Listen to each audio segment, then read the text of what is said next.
With the midpoint of 2012 right around the corner, we have some new information this week on several of our investigations, starting with what's happened since the opening in April of the commuter rail station at Wickford Junction. The $44 million project opened with great fanfare in April, providing commuter rail service to Warwick, Providence, and ultimately Boston. DOT Director Michael Lewis told us 1,500 people are projected to use the service daily by 2020. And the state built a $25 million, 1,100-car parking garage to accommodate them. Lewis said it will take time to build ridership.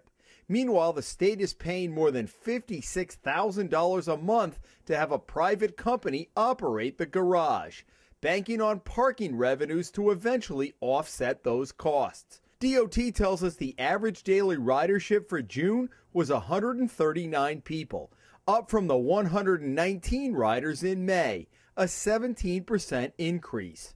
The department also tells us 60 to 70 of those riders are paying $4 a day to park their cars in the garage. That's about $5,500 a month so far. DOT says the ridership numbers are, quote, a positive move in the right direction. In February, our investigation showed that the Rhode Island Department of Environmental Management had been slow to take punitive action against a metals recycling company in Providence. Last month, it finally happened. DEM has visited Rhode Island Recycle Metals numerous times over the past several years, ordering it to make changes, which the company has largely ignored. In May, the state fined the company more than $46,000 and ordered the business to stop taking in new materials.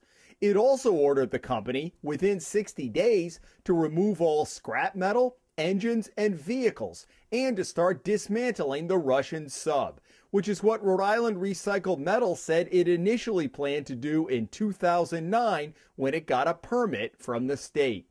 But the company is fighting DEM's order, which means it can continue to operate pending the appeal. And this was how it looked from Allens Avenue on Tuesday. Business as usual. It's been more than a year since embattled Rehoboth Police Chief Stephen Enos was booted from his job. Well, now we learn that when the Hummel Report was investigating Enos was trying to get the FBI to investigate us. In March of 2011, we reported that Enos was spending large parts of every workday at his girlfriend's apartment in Pawtucket, after we followed him for more than a month. The chief would usually leave early for the station, but be gone by noon. On the same day our story ran, Enos contacted an FBI agent in Lakeville, Massachusetts, according to heavily redacted FBI documents obtained by the Hummel Report. Enos told the agent we had, quote, been following him around and harassing him. Enos said he believed a former selectman in town and critic of the chief's had been paying the Hummel Report to investigate Enos and to do stories about him, directing the agent to our website. The FBI found no merit to Enos's complaint, one of many he filed with the feds during his 3 tumultuous years as chief.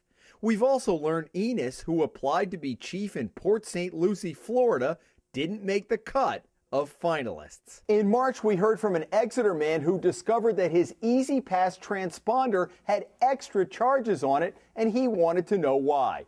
That triggered an investigation, and this week we have the results of what they found. Lance Edwards' first bill had a charge from the Mass Pike even before he received the transponder he'd ordered from ACS in New Jersey. Turns out the company was not packing some of the devices it shipped in a Mylar protected bag designed to keep it from being read at toll booths in transit.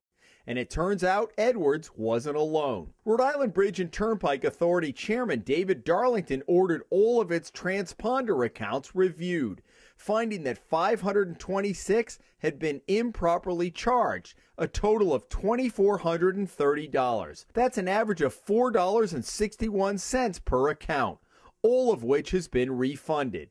The agency has since fired ACS and is now shipping transponders from its headquarters in Jamestown. Back in April, the results of a 3-month investigation showed that 15 registered sex offenders were living 300 feet or closer to public and private schools in Providence. And that's illegal. So what did the police have to say? Major Keith Tucker, who oversees the department's sex offender unit, tells us his officers went out to talk with each of the registered sex offenders we found within the 300-foot limit mandated by state law. The police reminded the offenders about the law and have given them 30 days to leave their houses or apartments or face arrest. Finally, the saga of a former state Senate candidate from Fall River moved to a courtroom in Rhode Island. Michael Coogan, the former president of the Fall River Firefighters Union and briefly the interim chief, insists he never did work on the Barrington home of John Angelo, even though he signed a contract on his company's letterhead. Coogan repeatedly ignored the Rhode Island Contractors Registration and Licensing Board's final order of a $20,000 civil fine and an $18,000 restitution to Angelo. The Rhode Island Attorney General's office charged him with 2 criminal misdemeanor counts. Coogan opted to take it to trial. After hearing 2 days of testimony, a district court judge found him guilty. Coogan, who has also filed for bankruptcy, is appealing his conviction to Superior Court. And if you have a story you'd like us to investigate, send an email directly to me at jim@hummelreport.com.